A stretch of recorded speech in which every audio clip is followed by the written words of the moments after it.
प्रदेशाध्यक्ष यांनी जे सांगितलेलं आहे ते प्रदेशाध्यक्षांच्या इथं मला स्वतःला त्यांनी जेवायला बोलवलं होतं। मी गेलतो। अचानकपणे त्यावेळेस धनंजय मुंडे साहेब तिथं आले आणि आमच्यात अर्धा तास चर्चा झाली। प्रदेशाध्यक्ष माझ्यापेक्षा खूप मोठे आहेत, त्यांच्याकडून सांगण्यामध्ये काही झालं असेल, परंतु त्यांनी आम्हाला हे मिटतंय का अशा प्रकारचं वाक्य वापरलं होतं। मी क्लिअर कट त्यावेळेस सांगितलं बाकीच्या बाबतीत, आणि तेही बोलताना तेच बोललेत, तुम्ही नीट ऐका, मनभेद नाहीत मतभेद आहे। मतभेद आहेतच ना, आणि या प्रकरणाच्या बाबतीत मी माझी माघार घेणार नाही हे त्यांना मी त्या बैठकीमध्ये क्लिअर सांगितलं।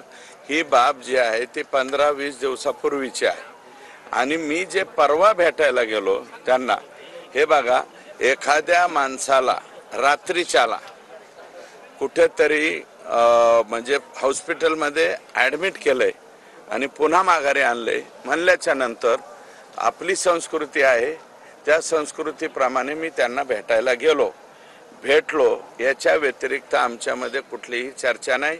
आणि तिथून परत आल्याच्या नंतर म्हणजे परवा रात्री भेटलो, काल मी आणखी एक काम केलंय की जे 73 कोटी रुपयाचा घोटाळा, बोगस बिलं काढली, त्याचं पत्र मला अजितदादा म्हणले होते की याचं पत्र द्या, तर ते पत्र मी कालपर्यंत दिलं नव्हतं।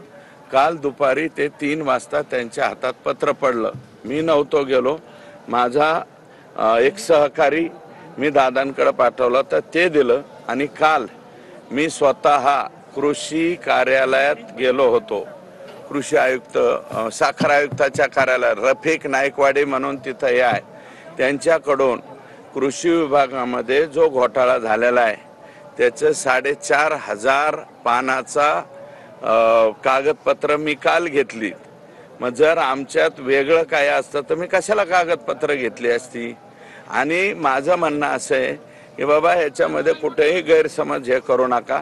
आज सकाळपासून सुद्धा 2दा-3दा धनंजय देशमुख, त्यांचे मेहुणे यांच्याशी मी बोललोय, आणि आता मला असं कळालं की धनंजयनी सुद्धा प्रतिक्रिया दिलेली, भेट जरी झाली तरी लढ्याच्या बाबतीमध्ये मी 100% संतोष देशमुख यांच्या बरोबरच आहे, आज राहील, आणि या लोकांना फाशी जाईपर्यंत सुद्धा राहील।